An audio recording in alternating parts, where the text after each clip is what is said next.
All right, history enthusiasts, welcome back. It's time for another deep dive into modern Indian history, especially for all you UPSC GS1 aspirants out there. And hey, even if you're not prepping for exams, if you're just fascinated by India's past, this one's for you too. This is part 2 of our series, and let me tell you, we're about to crack open a real gem, the Hartog Committee Report from 1929. Oh, this is a good one. It's like a time machine, folks, taking us straight back to the 1920s to see firsthand the state of education in India. It's amazing how relevant this report still is today, almost a century later. Right. Think about it. India in the 1920s.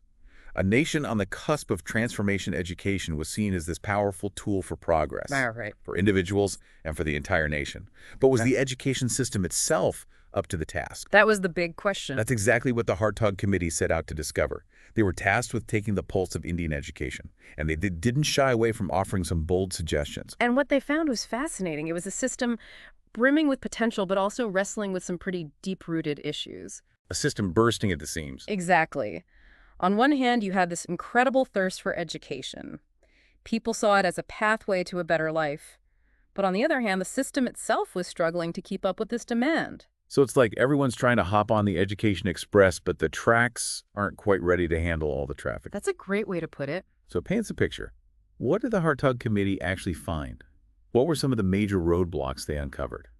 Well, they didn't sugarcoat anything. They pointed out that even though education had expanded in the early 1900s, literacy rates were still alarmingly low.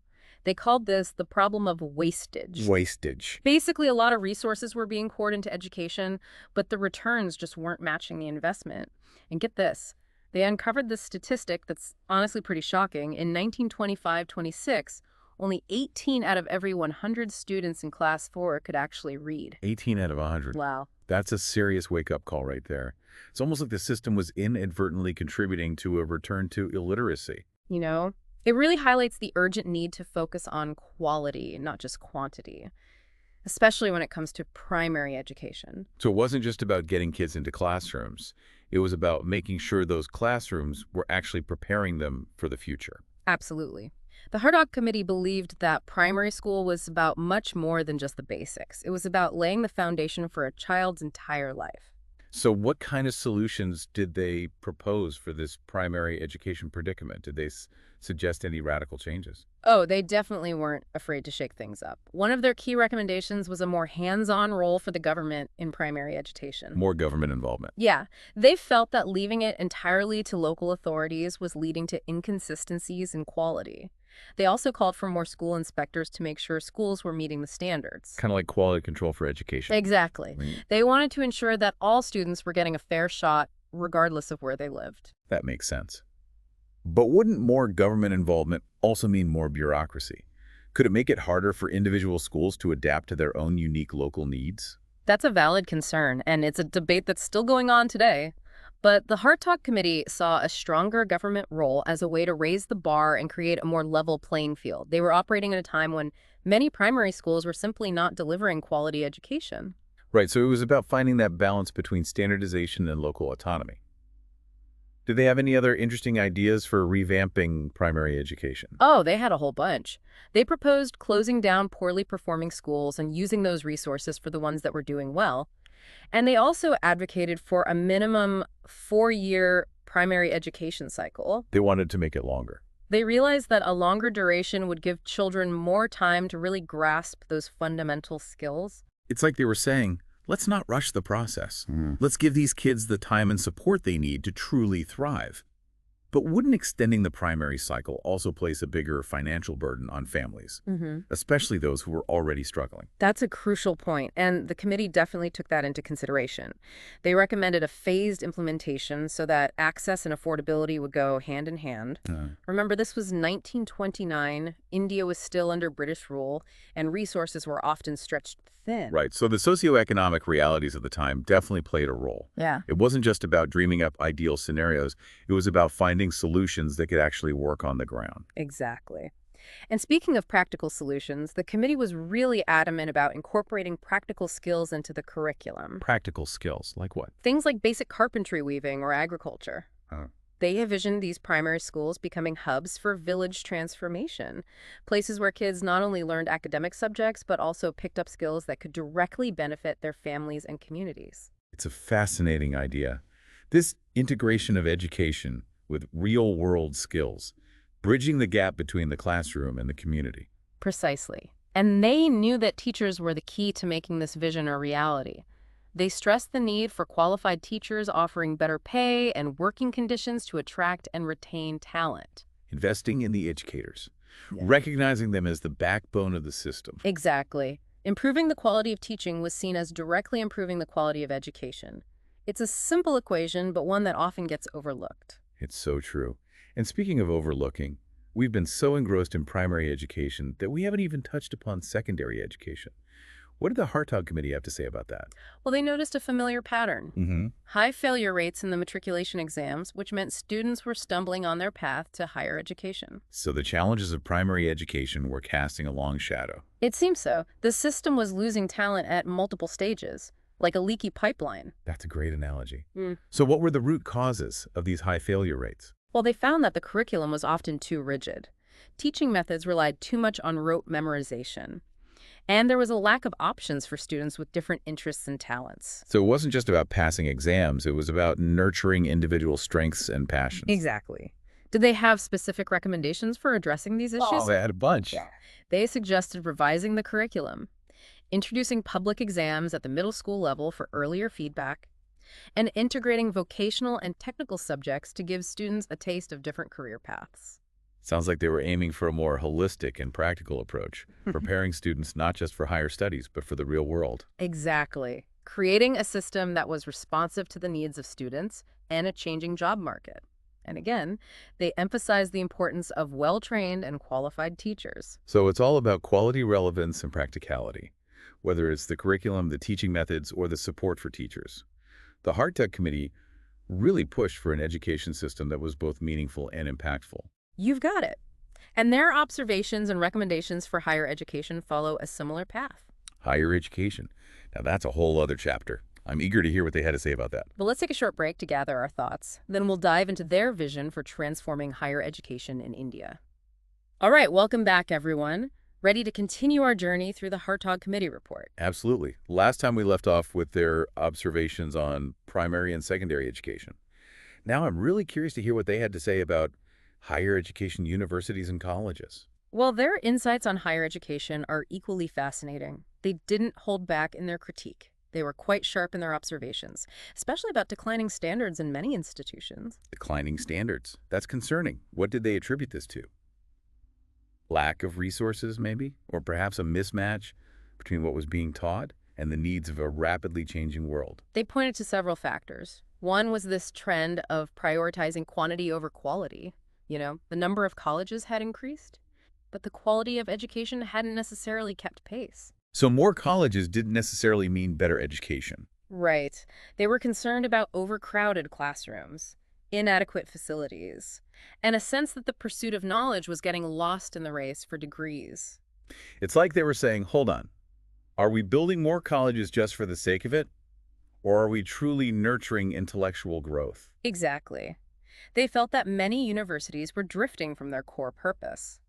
Cultivating a love for learning, fostering critical thinking, preparing students for leadership roles in society. So it was a question of relevance, making sure higher education wasn't just an ivory tower detached from the real world. Precisely. And they proposed some solutions to bridge this gap. For instance, they recommended establishing specialized institutions dedicated to specific areas of study and research. Interesting. So instead of trying to be everything to everyone, they suggested focusing on niche areas. Exactly. They believed that this would allow institutions to develop deep expertise and attract passionate faculty and students. It makes sense to create centers of excellence that can really push the boundaries of knowledge. Right. They also emphasized investing in infrastructure, better libraries, laboratories, research facilities. Creating an environment that's conducive to learning and discovery. Exactly. They understood that having the right resources is crucial for students to thrive. But beyond infrastructure, they were also thinking about the students themselves, how to prepare them for the world beyond graduation. So they weren't just focused on academic excellence. They also wanted to equip students with practical skills and make them employable. Exactly. They recognized that in a rapidly evolving world, higher education needed to be more than just theoretical. It had to prepare students to navigate the complexities of the real world, whether that meant entering the workforce, starting a business, or pursuing further research. So how do they propose bridging that gap between theory and practice? Did they suggest specific programs? They had some innovative ideas. They recommended incorporating practical training and internships into the curriculum. Hands-on experience in their chosen fields. It's incredible that they were already advocating for this back in 1929. Right. It shows how forward-thinking they were. They also wanted universities to establish industrial and technical education programs to equip students with skills relevant to the growing economy. It's about recognizing that there are multiple paths to success and that education should cater to that diversity. Absolutely. And here's another recommendation I find fascinating. They propose setting up employment bureaus within universities. Employment bureaus. What a novel idea. So they were already thinking about career services and placement support way back then. Exactly. These bureaus were meant to connect students with potential employers, provide career guidance, and help them navigate the job market. It's like they were trying to smooth the transition from the academic world to the professional world. Precisely. It shows their commitment to creating an education system that truly served the needs of students in a changing world. As we delve deeper into this report, I'm struck by how relevant their recommendations still are. It's like they had a glimpse into the future of education. I agree. It's a testament to their vision and their deep understanding of education's transformative power. But even with the best ideas, implementing change is never easy. I'm curious to hear your thoughts on how the Hartog Committee's work actually impacted the evolution of Indian education. Well, that's a complex and fascinating story, one that deserves its own chapter in our exploration. It is indeed. So let's take a moment to gather our thoughts and then delve into the lasting legacy of the Hartog Committee Report. Welcome back, listeners. We've spent the last two parts of this deep dive really immersing ourselves in the Hartog Committee Report. It's like we hopped into a time machine, went back to 1929, and saw firsthand their assessment of everything from primary schools to universities. It's fascinating how much their insights still resonate today. It really is. So for this final part, let's shift our focus from the past to the present. How did this report actually influence the course of Indian education? Did it lead to real change? Well, it's remarkable to think that a report written almost a century ago still holds so much relevance. It's a testament to the Hartog Committee's vision that they were able to identify these core challenges and propose solutions that continue to be discussed and debated even in the 21st century. So they provided a blueprint for educational reform, a roadmap that's still being followed in many ways. In a sense, yes. But of course, not all of their recommendations were implemented right away or in their entirety. But their work undoubtedly shaped the conversation around education in India. Their emphasis on quality primary education, for instance, laid the foundation for later initiatives to make elementary education universal. It's like their ideas planted seeds that have continued to grow and evolve over time. Exactly. And it wasn't just about specific policies. They also helped shift the overall mindset around education. They argued that education wasn't just about personal advancement, but also about national development and social progress. Seeing education as a tool for uplifting entire communities and strengthening the very fabric of society. Precisely. And that vision is still very much alive today.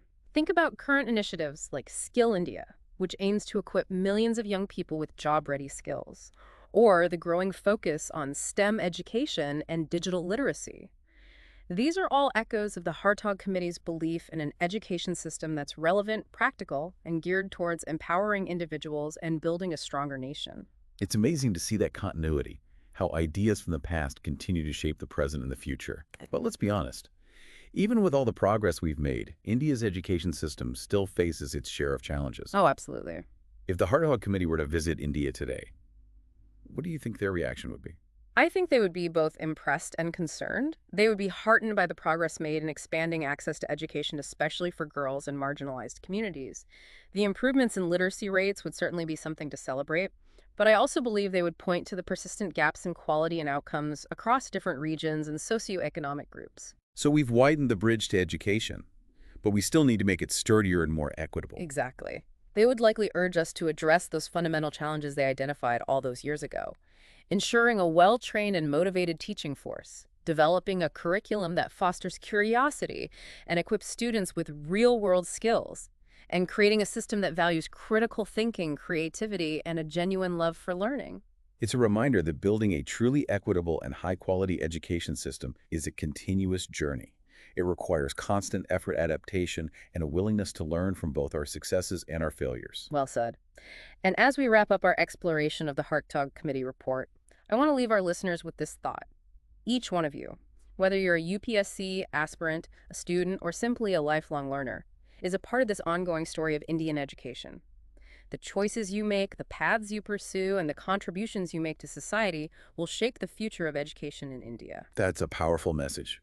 It's a reminder that we all have a role to play in building an education system that empowers every individual to reach their full potential. And who knows? Maybe someday future generations will look back at our efforts with the same sense of admiration and inspiration that we feel today when we reflect on the legacy of the Hartog Committee.